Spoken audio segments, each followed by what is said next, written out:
Hey FCF, we're continuing our journey in principles and processes, and we're still in 2 Corinthians. So let's go to 2 Corinthians chapter 5. We're going to look at verses 18 through 20. And again, of course, it's the Apostle Paul writing to followers of Christ living in Corinth. He says, and all this is from God who reconciled us to himself. Keep listening for the word reconcile or reconciling, reconciled, reconciliation. All this is from God who reconciled us to himself through Christ and gave us the ministry of reconciliation. Second use, verse 19, that God was reconciling, there's third use, the world to himself in Christ, not counting people's sins against them, and has committed to us the message of reconciliation. Here we have it again. Verse 20, we are therefore Christ's ambassadors, as though God were making his appeal through us. We implore you, on Christ's behalf, be reconciled to God. Now I'm just looking to count them up here. Let's see. It looks like it's 1, 2, 3, 4, 5. Yeah, we have 5 uses of the word reconciled. Now, the whole Bible, from Genesis chapter 3 all the way to the end of time, is this massive initiative of God to reconcile humanity back to himself. Now, reconciliation or reconcile, these are relational terms. Unfortunately, the problem between God and man is often presented as a legal one, that man has broken God's laws and now God's got to punish man, and so in order to do that, he has to take the punishment of his own justice upon himself to offer us forgiveness. But that's really not, if you look at the Bible with clean eyes, that is really not the problem. When Adam and Eve were in union with God, it appears that he was appearing to them in the Garden of Eden, maybe daily, maybe every other day, we don't know, but he was gradually teaching them, okay? And they trusted him completely. They had no reason not to.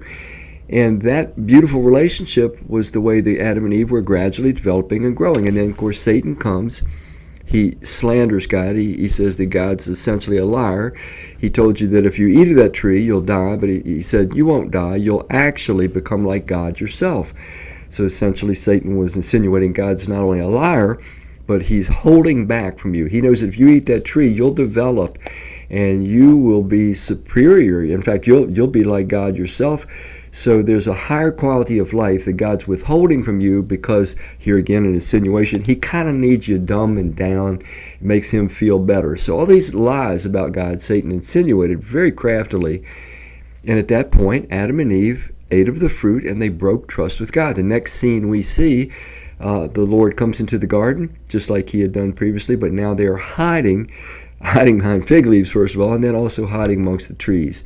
God has to call them out. So the entire rest of the Bible is this loving, merciful, beautiful God seeking to authentically regain the trust of his human children.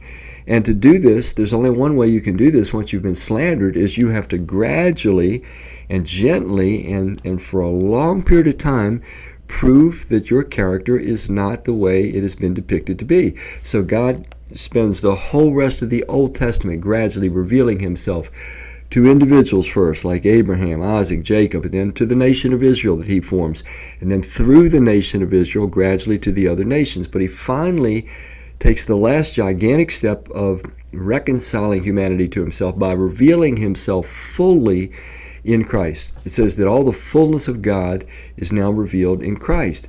So God has now, by showing that he is the almighty creator and sustainer in the universe, but one who loves us with such sacrificial love that even when we are in rebellion against him, even when we are breaking his laws, breaking his heart, he will still do whatever he can to draw us back to himself in hopes that we will return to him in trust and then live in that union that Adam and Eve once had with him, a union of obedience. Trust produces obedience.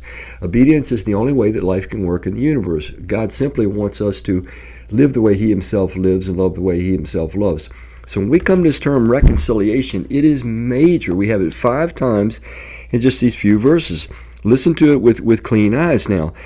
It says, all this is from God who reconciled us to himself through Christ. By revealing himself through Christ, he proves that Satan was lying and that God indeed is trustworthy. But reconciliation means the restoration of a relationship.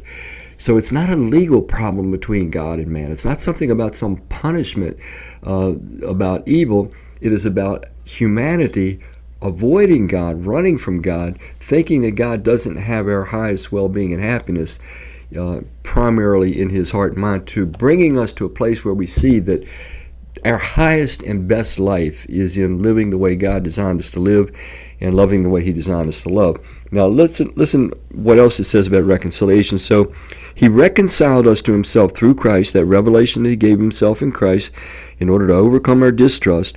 And he gave us the ministry of reconciliation. So once we're reconciled, once we come back to God in trust, now he wants us to continue to offer this reconciliation ministry to others. It goes on to say, God was reconciling the world to himself in Christ, not counting people's sins against them. Here's the promise of forgiveness.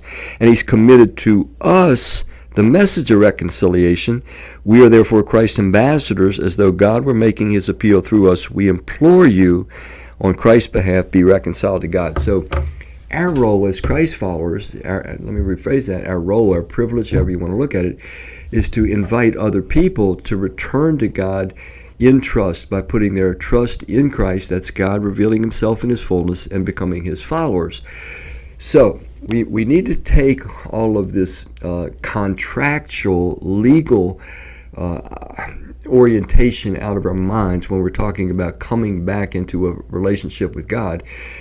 Trust was lost. Now God seeks to regain our trust by fully revealing himself in Christ.